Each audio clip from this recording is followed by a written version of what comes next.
That's a tough one to come up to on the spot. Let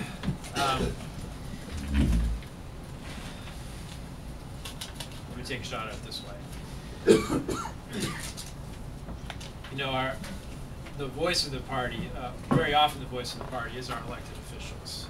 And I think recruiting candidates has to go beyond just who's well known and who has the time. We also need to pay attention to what they believe in. And if we have more people speaking on behalf of the party, meaning at the doors, in public, that believe in the Democratic Party agenda that I think many of us here believe in, then we'll be a less polarized party. That said, we're a Big Ten, and there's other people out there.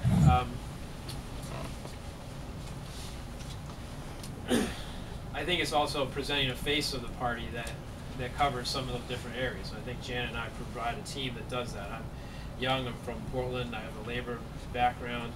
Janet's from Farmington. She's won in rural Maine. She knows how to talk to rural Maine voters. So if we're just accepting that there are different elements of within our Big Ten, and we're able to talk to them, and that we campaign with respect to the process and with a positive message, then we're going to avoid a lot of the divisions that we ended up with. So I think that's a difficult question. That's the one that I'm going to be thinking about on the way home. But that's my shot at a first answer for you. Stephanie. One of the things that comes to mind for me is something Marianne had in her packet that she put out on Marianne Stevens, and that's I had thought of this myself actually, is a listening type tour where we can go out and hear exactly what their frustrations are, where they stand, what they want to see the Democratic Party do. I think it's tough because, like Ben said, I mean, we have a big umbrella out there, and we want differing views to an extent to be part of the Democratic voice. And frankly, I think we didn't do that well this time. And so you want to be, I think we need to be respectful and listening and have everybody be heard, frankly. So going out into different counties, going on the local level again. I'm a grassroots person. That's how I got into politics, and I believe in it. And you got to go into the communities and listen to people and hear why they're frustrated and I agree with you. I hear it all the time. That's one thing I would do. In terms of specific things, the second thing, boy, it's a tough question. I think it's that some of it's the nature of politics too. You're gonna have differing voices. You have to be respectful and you have to listen. Thanks. Melissa.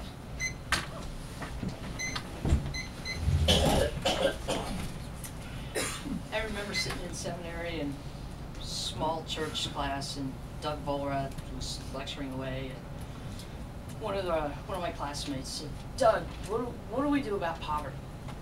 And he just got his little Elvis smile, and he said, "Poverty will always be with us." Well, I said, come on, I mean, how do we fix this? Polarization will always be with us. I'm not sure that's a bad thing, because polarization means that we Democrats have a big tent, and we've opened the doors so all kinds of divergent points of view, even the ones that I disagree with, have come into the same room, and at least we're in a conversation.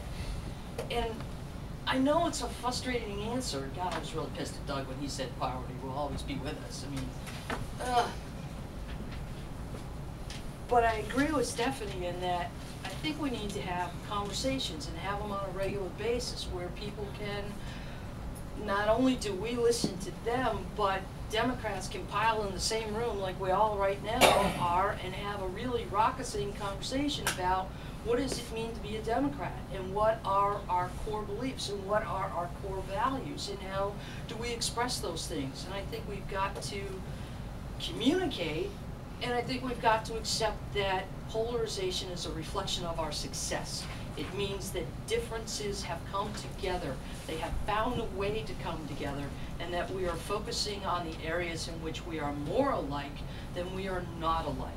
And that will be what helps us be successful. I'm sorry I couldn't give you the answer you wanted. I wish I could wave my magic fairy wand and say, be nice, but. John. Yes, thank you. Well, let me suggest, I think, two things that are vital. One of them is internal. The other one is sort of external. I've talked about it a little bit before, but let me go back to internal. And I don't mean this as an indictment.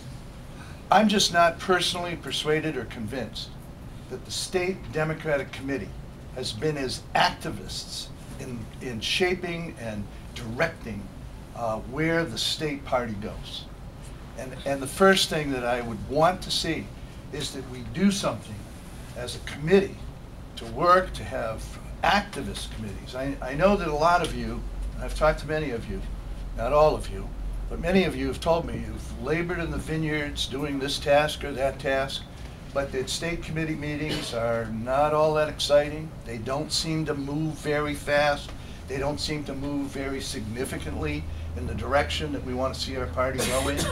I would work very, very diligently with the state committee so that it wouldn't be just the executive director or the chair doing the work. It would be all of us together. And we all have different interests, we all have different abilities, and I think we've got enough committees now, and if we don't have enough and we need some specialized committee, we can find enough people with the size of the state committee we've got to be able to do the job again. The external one is putting Humpty Dumpty back together again, quite frankly.